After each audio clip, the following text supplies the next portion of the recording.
Hi అండి. ముందుగా అందరికీ వినాయక చతుర్థి శుభాకాంక్షలు. అందరూ బాగా సెలబ్రేషన్ చేసుకున్నారా? నేనైతే దుబాయ్లో ఉన్నాం కదా, సింపుల్గా చేసుకున్నాం. నాకు దొరికినంత వరకు అయితే అన్ని పూజా సామాగ్రి తెచ్చుకొని అయితే సింపుల్గా చేసుకున్నా. సో ముందే లేచి పిల్లలకి స్కూల్ స్టార్ట్ అయిందనమాట. సో పిల్లల్ని స్కూల్కి పంపించిన తర్వాత క్లీనింగ్ అయితే స్టార్ట్ చేసిన. స్టవ్ మీద ముగ్గులు వేసుకుంటేనే నాకు అది ఫెస్టివల్ వైబ్ లాగా అనిపిస్తూ ఉంటుంది. సో లోటస్ ఫ్లవర్ అయితే ఇట్లా ముగ్గేసుకున్నాను అనమాట. సో పిల్లలు స్కూల్కి వెళ్ళిపోయారు, వాళ్ళకి లంచ్ బాక్స్ కట్టిచ్చేసిన. హస్బెండ్ కూడా ఆఫీస్కి వెళ్ళిపోయారు. సో వాళ్ళు వెళ్ళిపోయిన తర్వాత నేనైతే క్లీనింగ్ చేసుకొని ముగ్గులు పెట్టేసుకొని సో ఇప్పుడైతే వంటనైతే స్టార్ట్ చేద్దామనేసి అనుకుంటున్నా. సో మీరు ఎట్లా చేసుకున్నారు? మంచిగా ప్రసాదాలు చేసి పెద్ద పెద్ద గల్లీలో వినాయకులు పెడతారు కదా, సో అక్కడికి కూడా వెళ్తారు కదా. ఈ 9 రోజులు అయితే భలే ఉంటుంది కదా వినాయకుడి దగ్గర, మంచిగా ఉంటుంది. సంబరాలు అవి ఇవి ఒకరినొకరు కలుసుకోవడము, ఎవ్రీడే ఒక్కొక్క ప్రోగ్రామ్స్ కూడా ఉంటుంది. వినాయకుడి దర్శనాలు ఎంత బాగుంటుందో కదా. సో నేను ముందైతే రైస్ పెట్టేసి, అక్కడ రైస్ అయితే అయిపోతుంది, పప్పు వేసిన కుక్కర్లో. సో ఫస్ట్ అయితే మందిర్లో రోజు దీపం పెట్టుకుంటాం కదా, అట్లనే దీపం పెట్టేసుకున్నా.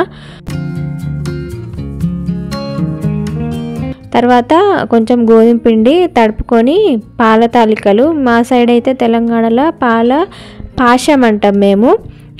సో ఇవి ఉడికిచ్చినవి ఇట్లా వేస్తేనే వినాయకుడికి ఇష్టమట. సో అట్లా అందులోనే ఉండాలి లెక్క ఒక 5 అట్లా బాల్స్ లాగా వేసుకోవాలి, వాటర్లో ఉడికించుకోవాలి. సో ఇవైతే కొంతమందికి తెలియక సేమియా లాగా చేసుకుంటారు. సో దేవుడికి ఇట్లా చేస్తేనే ఇష్టమట. సో నేను అందుకే కొంచెం క్వాంటిటీలో చేసేసిన. ఆ తర్వాత ఈ వెజిటేబుల్స్ వండడము కుదరదు అనేసి నేనైతే ఫటాఫట్గా సాంబార్ అయితే అన్ని వెజిటేబుల్స్ వేసి అయితే ప్రిపేర్ చేసిన అనమాట. సో సాంబార్ రెసిపీ అయితే మన ఛానల్లో ఉందండి, నేను బాగా చేస్తాను. సో మీరు ఒకసారి ట్రై చేసి చెప్పండి నాకు ఎట్లా చేసినో నేనైతే. సో ఇప్పుడైతే పీఠం పెట్టుకోవడానికైతే ఒక చిన్నది స్టడీ టేబుల్ పెట్టేసుకొని ఇట్లా చిన్నగా డెకరేషన్ అయితే వేసేసుకున్నా. మాకైతే ప్లేస్ బాగా చిన్న ఉంటుంది అనమాట. సో పిల్లలు ఆడుకునే టాయ్స్ సెక్షన్ దగ్గరనే ఇట్లా పెట్టేసుకున్నా. పూజా మందిరం పైన ఉంటుంది, అక్కడనే మంచిగా శుభ్రం చేసేసుకొని ఇట్లా పెట్టేసుకున్న టేబుల్. సో వినాయకుడు చిన్న చిన్నవి వినాయకులు దొరుకుతాయి, కానీ కాకపోతే నాకు ఎందుకో ఇంట్లో వేసుకుంది ఇట్లా పసుపు వినాయకుడు అయితే నేను చేసేసుకున్నాను అనమాట. ఇదే మంచిగా సాటిస్ఫాక్షన్ అనిపిస్తుంది. సో ఎంతైనా మనం చేసుకున్న వినాయకుడు ఎంత బాగుంటుంది కదా. మట్టి అయితే ఇంకా బాగుండేది, మట్టి వినాయకుడు, కాకపోతే మాకు మట్టి అవైలబుల్గా దొరకలేదు. సో నేను పసుపు వినాయకుడిని అయితే ఇట్లా చేసుకున్న. చిన్న బుజ్జి గణపయ్య ఎట్లా వచ్చిందో మీరైతే నాకు చూసి చెప్పండి కామెంట్ సెక్షన్లో.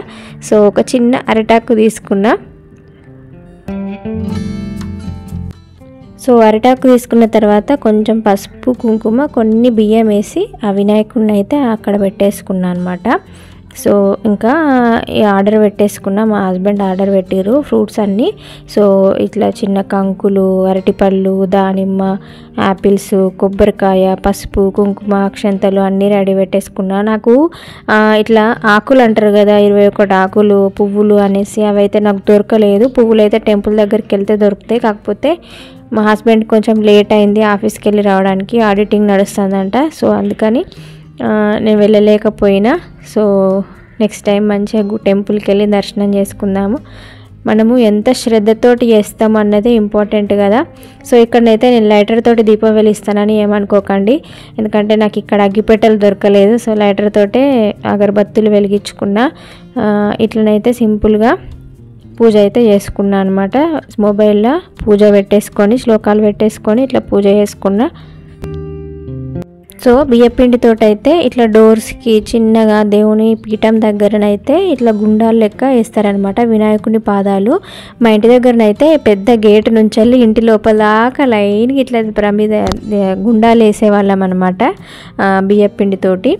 సో ఇట్లనైతే నేను దేవునికి ప్రసాదము పెట్టేసుకున్నాను అనమాట. సో దేవుని కొబ్బరికాయ కొట్టేసుకొని ఒక్క పొద్దు ఇడవాలి. మార్నింగ్ నుంచి అసలు ఏం తినలేదు నేనైతే, ఒక పొద్దుతోటే చేసుకున్నా. సో మాకైతే ఉగాది ఉన్న వినాయక చవితి బాగా పెద్ద పండుగలు అనమాట. వాటికి మేమైతే మార్నింగ్ నుంచి ఫాస్టింగ్ తోటి ఉండి దేవునికి పూజ అయిపోయిన తర్వాత ఒక పొద్దు ఇస్తామన్నమాట, ఉపవాసం లాగా చేసి. సో నెక్స్ట్ డే దేవుణ్ణి ఎత్తుకుంటాము.